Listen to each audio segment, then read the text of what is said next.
Nuestra Señora del Encuentro con Dios, Canal 27, el canal católico de Arequipa, presenta La Voz del Pastor.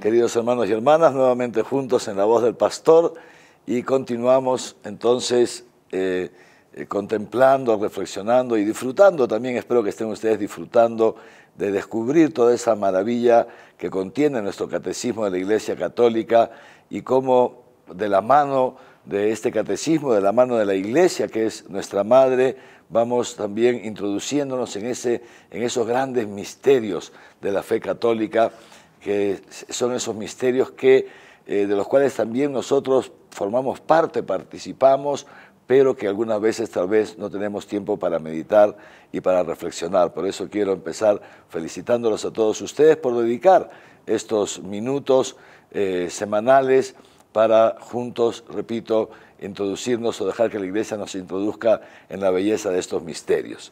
Y continuamos entonces profundizando en lo que es el misterio de la Iglesia, y terminaremos ya hoy día las notas de la Iglesia, que las comenzamos hace algunas semanas. Recordarán todos, decíamos que la Iglesia es una, santa, católica y apostólica. Y hoy día nos vamos a dedicar justamente a esta última nota: la Iglesia es apostólica. Tomamos nuestro catecismo en el número 857, que nos explica qué significa decir que la Iglesia es apostólica, o por qué decimos que la Iglesia es apostólica. Y el catecismo nos presenta tres aspectos determinantes. El primero nos dice así: la Iglesia es apostólica porque fue edificada por el mismo Jesucristo, fue fundada por Él sobre la columna de los apóstoles. Fue y permanece edificada, dice el catecismo, sobre el fundamento de los apóstoles. Los apóstoles, que fueron aquellos que Dios eligió, Jesucristo eligió, para hacerlos sus testigos y enviarlos en misión a anunciar el Evangelio por todo el mundo. Primera razón entonces: la Iglesia, cuando decimos que la Iglesia es apostólica, estamos diciendo que ha sido fundada sobre los apóstoles. Segundo aspecto: la Iglesia es apostólica porque guarda en su seno y transmite las enseñanzas de los apóstoles. Es decir, la Iglesia no enseña en este sentido nada nuevo, no es que se invente cosas de generación en generación, no. Jesucristo, con su persona, con su vida y con sus obras, Él nos ha revelado al Padre. Jesucristo es la palabra definitiva del Padre para todos los hombres. Él nos ha revelado quién es Dios, nos ha revelado el ser íntimo de Dios, y nos lo ha revelado, repito, con su vida y con sus obras. Entonces, este don de la fe que Jesucristo entrega a los apóstoles, y que los apóstoles custodian este depósito de la fe y lo han pasado a la siguiente generación, y de ahí de generación en generación ha llegado hasta nuestros días. La Iglesia entonces también es apostólica porque ha recibido la enseñanza de los apóstoles, que consiste justamente en el testimonio de quién es Jesucristo y quién es Dios, y esa enseñanza la sigue transmitiendo de generación en generación. Y tercero, decimos también, la Iglesia es apostólica porque sigue siendo, dice el catecismo, enseñada y santificada y dirigida por los apóstoles hasta que vuelva nuestro Señor Jesucristo. El tiempo de la Iglesia es aquel tiempo que va desde la ascensión de Jesucristo al cielo, desde que ascendió al cielo, hasta su vuelta, su retorno glorioso, cuando vendrá con gloria para juzgar a vivos y muertos. Este tiempo que va entre la ascensión y la segunda venida de Jesucristo, que se llama la parusía, ese es el tiempo de la Iglesia. Es el tiempo en que la Iglesia, repito, de generación en generación, guiada por el Espíritu Santo, va anunciando este Evangelio, va dando testimonio de este Evangelio, y de modo tal que todas las personas que escuchen el anuncio de la buena noticia puedan ser incorporadas a la Iglesia de nuestro Señor Jesucristo. Continuamos pues la misma enseñanza de los apóstoles. ¿Y cómo se continúa? Se continúa a través de los sucesores de los apóstoles, que somos los obispos, y que actuamos con la colaboración de los sacerdotes o los presbíteros, como se les llama más propiamente. ¿Cuál es la misión de los apóstoles? Nos lo dice el Catecismo, el número 858. Jesús vino al mundo enviado por su Padre, como nosotros sabemos. Él no vino por propia iniciativa. La iniciativa es del Padre. En el seno de la Trinidad, la iniciativa es del Padre, de enviar a su único Hijo al mundo. Dice Jesús, para que todo el que crea en Él no muera, sino que tenga vida eterna. Esa es la misión de Jesucristo. Viene al mundo para cargar con nuestros pecados, para a través de su predicación anunciarnos, revelarnos la verdad que durante tanto tiempo estuvo oculta, y entonces aquellos que creamos en esta verdad revelada a través de las palabras y las obras, repito, de Jesucristo, podamos, haciendo el acto de fe en lo que Jesucristo nos ha revelado, podamos entonces ser justificados y en consecuencia podamos alcanzar, también con el concurso de nuestras buenas obras, alcanzar la plenitud del reino de los cielos cuando nos toque partir de este mundo. Pues bien, esa es la misión para la que el Padre envió a su Hijo. Dios Padre envía al Hijo no para condenar al mundo, sino para salvar al mundo. Y entonces, desde que el Hijo ha subido al cielo, el Hijo ha querido, a través de la Iglesia y en la Iglesia, justamente constituir a los apóstoles para que ellos continúen esa misión. Y esta es la tarea fundamental de los apóstoles, continuar la misión de Jesucristo en este mundo hasta, como decíamos hace un momento, hasta que Jesucristo vuelva con gloria para juzgar a los vivos y a los muertos. Dice entonces el Catecismo, dice así: Jesús es el enviado del Padre. Desde el comienzo de su ministerio, Él llamó a los que quiso. Los llamó para que estuvieran con Él, lo primero, para que lo conocieran, vivieran con Él, experimentaran su amor, su forma de actuar, etcétera, etcétera, para que estuvieran con Él y para enviarlos a predicar el Evangelio. Y instituyó a 12. Estos son los apóstoles. Estamos hablando que la Iglesia es apostólica porque ha sido fundada sobre las columnas de los apóstoles. Por eso estamos hablando de esto, ¿no? Entonces Jesús instituye estos 12. Desde entonces ellos serán sus enviados, porque la palabra apóstol, que viene del griego apostoloi significa justamente enviado. Entonces los apóstoles son los enviados de Jesús. Y de hecho Jesucristo resucitado dice lo mismo, les dice eso a los apóstoles: como el Padre me envió, yo los envío a ustedes. Como el Padre me envió a mí, Jesús es, digamos, en este sentido el enviado, el apostoloi del Padre, también yo los envío a ustedes. Vayan por todo el mundo y anuncien el Evangelio a todas las criaturas. El que crea y se convierta y sea bautizado, se salvará. El que no crea, el que rechace, lamentablemente se condenará. ¿Por qué?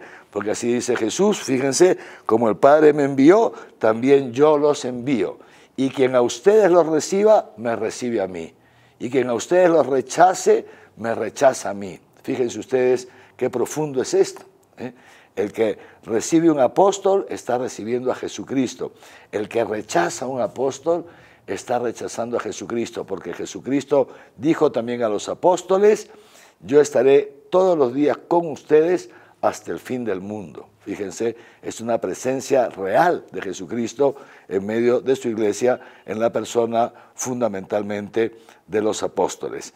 Y así entonces, sigue diciendo el Catecismo, Jesús asocia a los apóstoles a la misión que ha recibido de su Padre.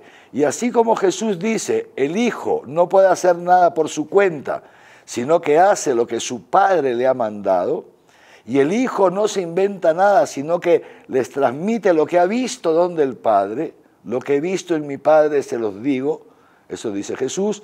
También los apóstoles, y por supuesto nosotros sus sucesores, los obispos y los sacerdotes, no podemos, y por supuesto también ustedes los fieles laicos, no podemos hacer nada por nuestra cuenta. Como dice Jesús, si el sarmiento se desgaja de la vid, entonces el sarmiento no sirve para nada. Y esto es lo que dice Jesucristo. Dice, el Hijo no puede hacer nada por su cuenta, sino que todo lo recibe del Padre. Y así también aquellos a quienes Jesús envía no pueden hacer nada sin Él. Los apóstoles entonces saben que han sido elegidos por Jesús para continuar su misión en este mundo, y esa misión es transmitir el mensaje que ellos a su vez recibieron de Jesús, transmitirlo de palabra y hacer presente esa historia de salvación, ese memorial de la muerte y resurrección de nuestro Señor Jesucristo, con el envío del Espíritu Santo, hacerlo presente también a través de los sacramentos, para de esta manera introducir a los hombres en la vida divina y culminar o llevar a término, a culmen, esa misión que nuestro Señor Jesucristo comenzó en este mundo. Y los apóstoles saben que eso no lo pueden hacer ellos por su cuenta. Los apóstoles saben que ellos no pueden inventar una doctrina. Por eso cuando algunas veces se dice, la iglesia está anticuada, tiene que ponerse al día, tiene que renovar su doctrina, tiene que ponerse a la altura de los tiempos, tiene que aceptar lo que dicen las mayorías en la sociedad, eso naturalmente refleja una ignorancia total de lo que es la iglesia, una ignorancia total, porque la iglesia no puede inventarse una doctrina. La iglesia ha recibido la doctrina de los apóstoles, como ellos a su vez la recibieron de Jesucristo, y nuestra misión no es inventar, nuestra misión es transmitir la fe a la siguiente generación, aun cuando sabemos que muchas veces, como a Jesucristo también lo han rechazado, también a nosotros nos van a rechazar. Como a Jesucristo no lo han comprendido, también a nosotros no nos van a comprender. Como a Jesucristo lo han insultado, también a nosotros nos van a insultar. Y como a Jesucristo lo han matado, también pues tantos cristianos de generación en generación hasta nuestros días mueren como Jesucristo, perseguidos solamente por decir la verdad y por causa de su fe. Entonces, fíjense ustedes, los apóstoles son estos testigos elegidos. Es muy bonito esto que se da, que dicen en los Hechos de los Apóstoles. Los apóstoles son los testigos elegidos por Jesucristo. ¿Testigos de qué? Nos cuenta el libro de los Hechos de los Apóstoles, lo tenemos en nuestra Biblia. Ya sabemos nosotros cómo termina la triste historia de Judas, que era uno de los 12 apóstoles, que después traiciona a Jesús, lo vende por 30 monedas de plata, y que después de darse cuenta de la barbaridad que había hecho, se desespera y en lugar de confiar en el amor misericordioso de Dios, en el perdón del corazón de Jesús, se suicida. Entonces los apóstoles ya quedan solamente 11. Después de que Jesucristo sube al cielo y que envía al Espíritu Santo el día de Pentecostés, los apóstoles son conscientes de que Jesús había elegido 12 y que ese número 12 no es un número arbitrario, sino que hace referencia a las 12 tribus de Israel que forman parte de ese pueblo elegido por Dios ya desde antiguo. Entonces los apóstoles, nos narra el libro Los Hechos de los Apóstoles, dicen con Pedro a la cabeza, tenemos que completar el número, tenemos que elegir a uno. Y entonces tienen una asamblea, digamos así, y ahí ponen el requisito. ¿A quién vamos a elegir? Tenemos que elegir a uno que ha andado con Jesucristo durante todo el tiempo que realizó su misión en esta tierra y que sea testigo además de su muerte y de su resurrección. Este es el testimonio que dan los apóstoles. Un hombre que estaba muerto y que fue sepultado y que ha resucitado de entre los muertos. Y que al resucitar de entre los muertos entonces ha quedado confirmado que ese hombre era Dios, el Hijo de Dios vivo, y que en esa cruz había pagado por nuestros pecados, y en su resurrección queda de manifiesto que Dios ha perdonado nuestros pecados. Y en su ascensión al cielo queda también de manifiesto que el hombre, porque Jesús, verdadero hombre, entra al cielo, a la plenitud del cielo, y que ahí nos espera y hacia ahí nos va conduciendo a todos aquellos que creemos en su amor y que creemos en su mensaje divino. Pues bien, entonces les decía, los apóstoles son conscientes de esto y de hecho eligen a uno que se llama Matías, completa el número de los 12 y comienzan la misión de anunciar el evangelio por todas partes, ¿no es así? Luego pasan los años, ellos se van haciendo mayores, se van haciendo ancianos y se dan cuenta que naturalmente tienen que encargar a alguien que continúe con esa misión. Esa misma misión de Jesucristo, que inicialmente la continúan los apóstoles, alguien la tiene que continuar en las siguientes generaciones.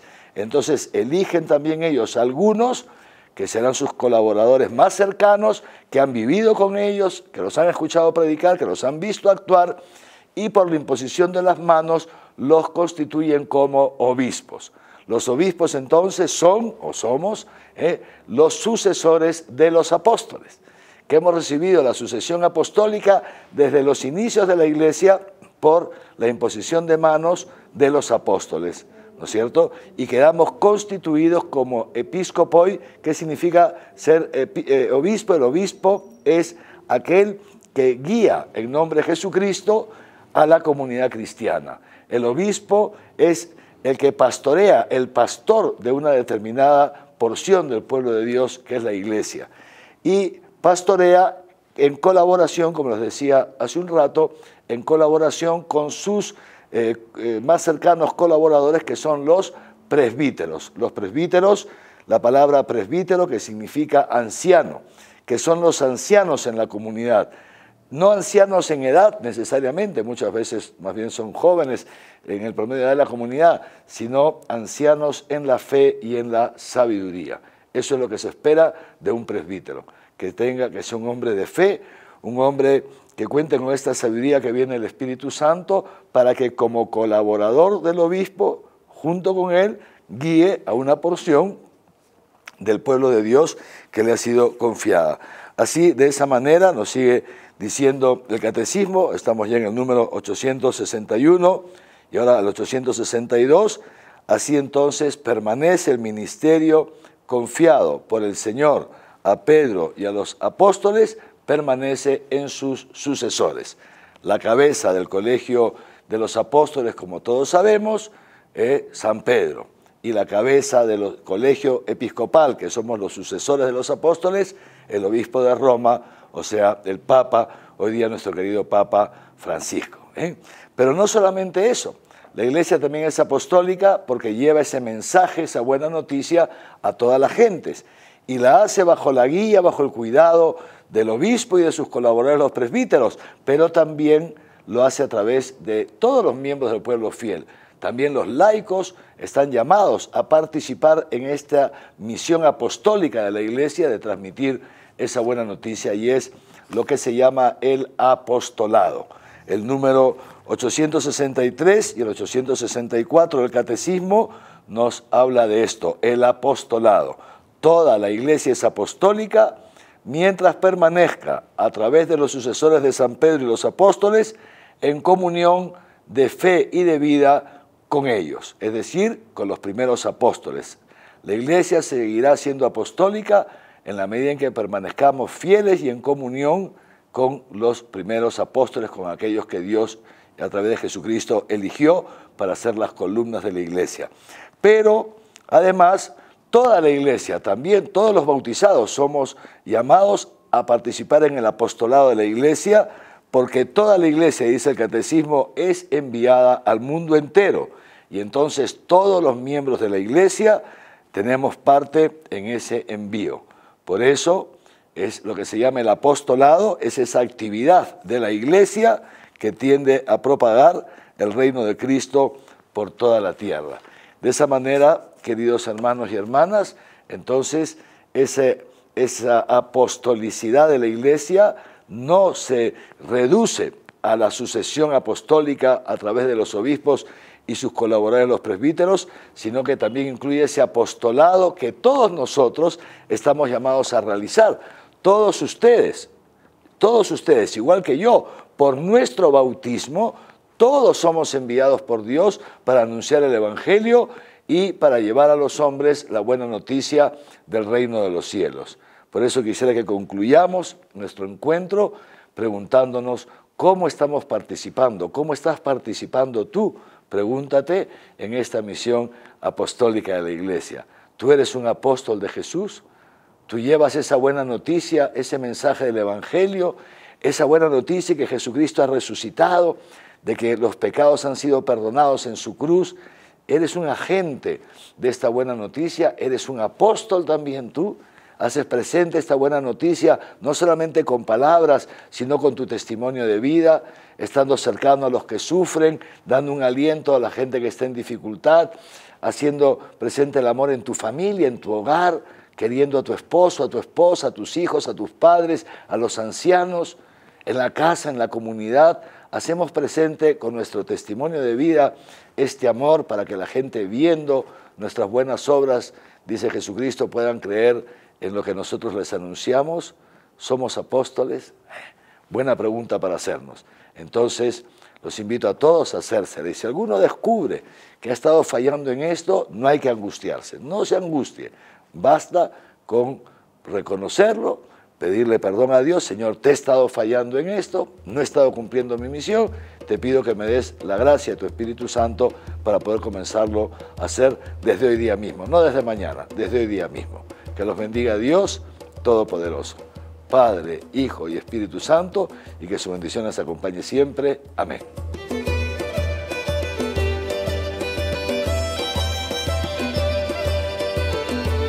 Nuestra Señora del Encuentro con Dios, Canal 27, el canal católico de Arequipa, presentó